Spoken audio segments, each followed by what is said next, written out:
Жаш түркологдордун 9-чу эл аралык симпозиуму быйыл эки өлкөнүн тил майрамына туш келди. Саамалы Кыргыз-Түрк Манас университетинин түркология бөлүмүн негиздеген түркиялык окумуштуу профессор доктор Тунжер Гүленсойдун жаркын элесине арналды. Жалпы эле илим дүйнөсүндөгү белгилүү окумуштууларга арналып аткарылат да.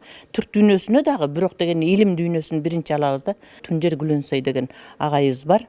Ал ушул бөлүмгө биринчи жолу куруп, студенттерибизге сабак берип, лекцияларды окуп, кыргыз тили боюнча сөздүктөрдү түзүп иштеп кеткен киши да.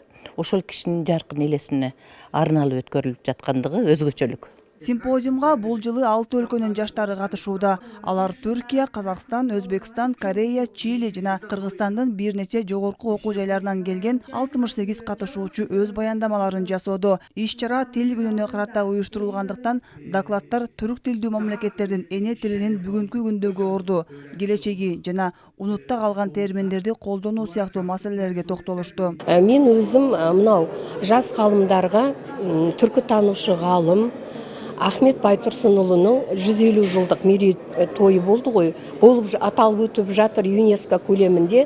Соған байланысты жалпы халықаралық деңгейде әсіресе жас ғалымдарға осыны Ахмет Байтурсунұлының үлкен түркі танушы ғалым екендігін таныту мақсатында өз баяндамамды жасағым келеді. Жаш түркологдордун симпозиуму 2007 жылдан бери салттуу түрдө өткөрүлүп келет. Максаты түрк тилдүү мамлекеттердин жаш окумуштууларынын башын бириктирип, bir аянтчага чогултуу. Gençlerin çoğu dediğim gibi yüksek lisans ve doktora yapıyorlar. Симпозиумдун катышуучуларынын көбү магистрант жана докторанттар. Жаш түркологдор түрк тилинин тарыхый диалектери боюнча, ошондой эле бүгүнкү күндөгү түркологиянын актуалдуу маселелерин талкуулашат.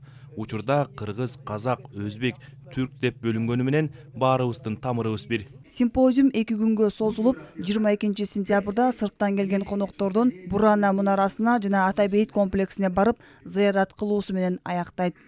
Айжамал Болот кызы, Умар Малашев, Ала Тоо 24.